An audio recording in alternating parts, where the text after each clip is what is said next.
Dear Troy Black, we live in a very different world. If Paul, who was an extremely resourceful guy, if he had had a printing press, he never would have had enough paper. There are people in this world who can actually research the stuff of God and come to conclusions.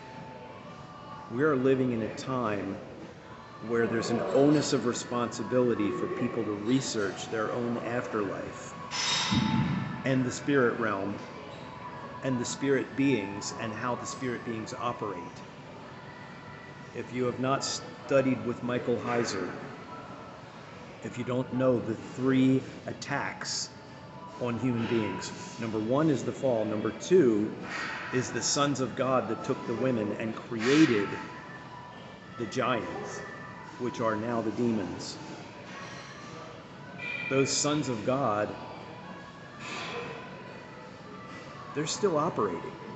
And then, after the Tower of Babel, it said God divided the nations according to the number of the sons of God. He put actual disobedient, powerful spirit beings to rule over every single nation in this world. And the only thing that was clean was Abraham and Israel. But now that Yeshua has come, even that has been brushed away. And the only safe place is communion group gatherings, where men are regularly checking in on their personal demon problems, admitting their faults, and knowing that their behavior is actually going to influence and affect the women, the children, the employees, and the animals, just like that guy named Achan in Joshua 7.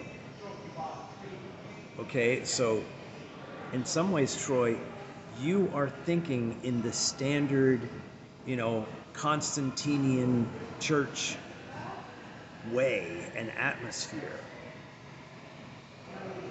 The tightest challenge, the new challenge for revival, is actually looking at Acts 14, verse 21 to 23, and also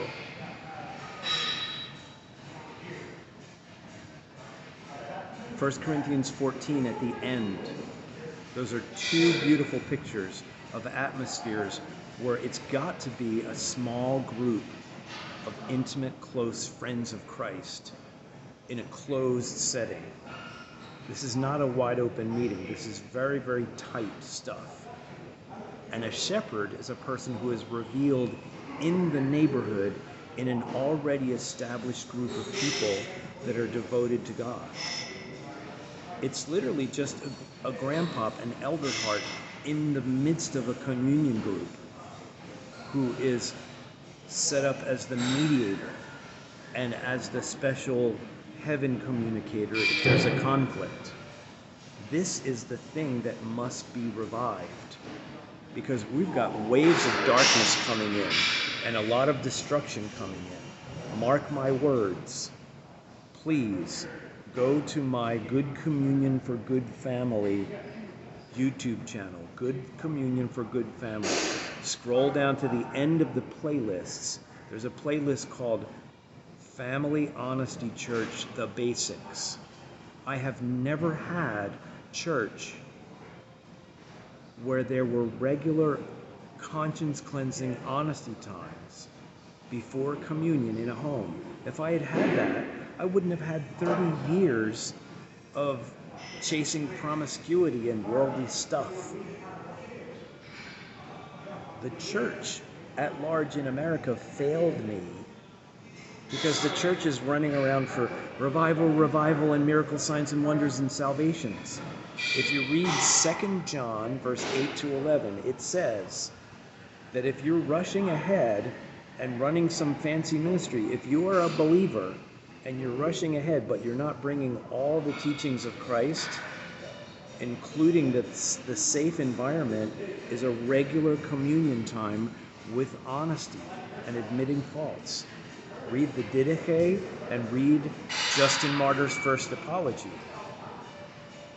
In the Didache, it says, admit your faults to one another when you gather, and do not even start to pray if anybody in the room has a troubled conscience about something. And then it also says, confess your sins before communion so that your sacrifice is pure. The place where God talks to us is in this intimate communion group. You see that in Acts 13, 1 and 2. You see that in Acts 15, verse 28. And you see that when the people behind locked doors are praying, and actual spirit beings get our buddy Peter out of jail. Spirit beings take him out of jail. Do you want that kind of stuff to be going on for your people? Well, you need closed meetings with regular honesty and communion about everything. If you can't talk about sex, desire, if you don't have a plan for your family and kids about the dumb things that we do on our devices, then you haven't even taken the time to make a revival of assisting humans to keep their souls maintained and pure. Beware, brother. Beware. It sounds like you're running off getting people high on miracles, signs, and wonders and salvations. And somebody put up a comment about precious Grady Judd, and there are some real dangers. If you study the early disciple writings, if you're a believer, you do not get involved in military service. Can you picture Jesus being a border guard for the Roman army and the Roman politicians? Can you picture Jesus allowing himself to be hired and making money, lording over people for the Roman government? That was forbidden for 300 years. No involvement, no emotional involvement in governmental things. They wouldn't even want to take money from the government. I get an SSI check, and it's painful to me because that money is tainted with the death of people and military evil around the world. The Pentagon and the District of Columbia are one of the most evil forces in this whole world. And people are duped by thinking that they're in a safe country, which is a trick from the evil one. Beware, brothers and sisters, about this concept of revival.